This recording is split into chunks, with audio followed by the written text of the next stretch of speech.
Hi everyone, welcome along to the first in a new video series, which I'm going to call Dino Spotlight.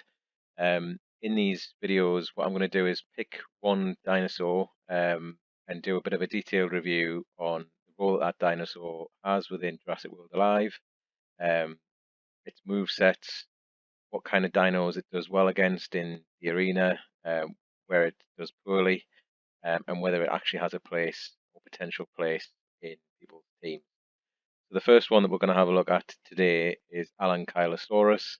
As you can see here, I'm on MetaHub at the moment, which is a great site if you guys haven't already checked it out to have a look at stats, movesets, and also some of the hybrid fusion recipes, etc. So if we look at Alankylosaurus, this at the moment is probably one of the better tanks in the game, and the reason for that is its moveset, which we'll come on to in a second. So it's a legendary dino. At the moment, MetaHub have placed this in the Apex tier, so they actually describe this as one of the better dinosaurs in the game when it comes to the arena. At level 26, it has 4,200 health, which is really, really good. And when you combine that with 30% armor, that its effective health is pretty high. Had a slight damage buff in the last patch, although by no means is it still one of the higher damaging tanks. But because of its defensive capability, it should last long enough to get a good few moves off. 114 speed places it in the middle, so certainly one of the faster tanks in the game, but certainly not going to outspeed too many dinos, and a standard 5% crit chance. Where its strengths are basically in its moveset. So, and its main one is this one here. So the passive effect, this swap in invincibility, which is really where the strength of this dinosaur comes in. Its other moves, long invincibility, so invincibility for 2 turns with a cooldown of 4. It's rampage, which is just a basic rampage rather than armor piercing, 2 times damage, short defense, and this is key as well, superiority strike. So in terms of its tier, as I said, MetaHub have put this in Apex, so just below their new category of Tyrant. In all honesty, I've used this dinosaur for quite some time as part of my team. I've now got it at level 20. I probably would agree with the Apex category, but when I look at the dinosaurs that are in here against it, it would probably be towards the bottom end of it because it is quite specialist how you use it. And certainly in terms of one-on-one matchups, against the majority of these dinosaurs, it's going to lose. But it does perform roles really well against a few specific dino types. So in terms of the ones that it does really well against, Indoraptor, Indominus Rex, really, really key. So once you see that priority go up, there's the cloak from the Indominus, swapping the Alankylo in to absorb that huge hit, 0 cost, and then basically putting up your long-term defense and take that Indominus down or force swap. So he really is an excellent Indominus counter, which is how I've been using him in the mid tier, so around about the 4,000, 4,500 trophy mark, where there's a hell of a lot of Indominus Rexes doing the rounds.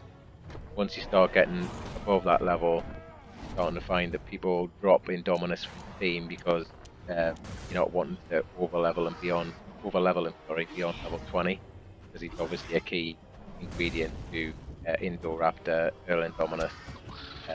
You're not going to really take your Indominus Rex beyond level 20. So after that time, there's less of them, and therefore, in my view, Alankylosaurus benefits start to get eroded.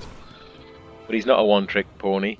Anything that is going to do high damage to you in a move that's fairly predictable, he's excellent. So things that I'm thinking around are kind of raptors, where you can swap in, absorb the pounce, do a superiority strike and rampage. So anything with low health, high damage, pretty good against. Or even some of the unique dinosaurs, if you can predict movesets that they're going to do, again, really, really useful. So Utarinex, where you can predict that initial distracting rampage, or Delarachyrus, where you predict that rampage and run, swapping him in to absorb what is potentially a huge hit, can provide benefits as well. So that's where he does particularly well. Where he suffers a bit is around bleeders. So with this being bleed heavy meta at the moment, the likes of Spinosaurus, Succotator, because of his health and pretty low damage output, he's going to suffer a lot against those particular dinos. Anything with shield breaking, the likes of Indoraptor, Alankylosaurus, Thor, those guys are going to basically chomp through him in no time at all. Or just dinosaurs with a lot of health. It's going to take him too long, basically, to be able to take those dinosaurs down. So he is a bit of a specialist dino, but if you can use him well and predict your opponent's move, you can make him still effective. What I would really love to see on this dino that would make him back towards the top tier of Apex, or potentially even into the upper tiers as a counter move, in the same way that Dioragosaur and Alankylo and Trigosaurus have got, with his defensive capabilities combined with a slightly higher damage output through counter. I think that dinosaur could be more effective. One of the things that's held him back in the past is around the ability to level him up because of the availability of the Alan DNA being constrained to the top arena. That's now not so much of an issue, and if you manage to be around since the pterosaurs brought in, and you manage to get a lot of the events that were done, hopefully you've stockpiled enough DNA.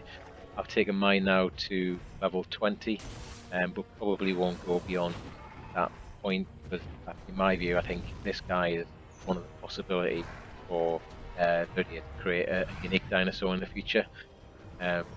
Haven't done so yet in terms of the pterosaur being created into a unique. This guy would obviously be a prime candidate for that. So my recommendation would be make use of him when he's most effective, which is around that mid-tier level, really providing a good counter to Dominus Rex, but probably not taking them beyond level 20, where his effectiveness starts to reduce against the higher shield breaking dinosaurs that can have a lot of HP and a lot of damage output, and potentially save your DNA for a potentially unique. If this has been useful to you, please do leave some comments below, give us a like, subscribe, and let us know which dino you would like to see featured in the next Dino Spotlight. Until next time, thanks very much for watching, and see you soon.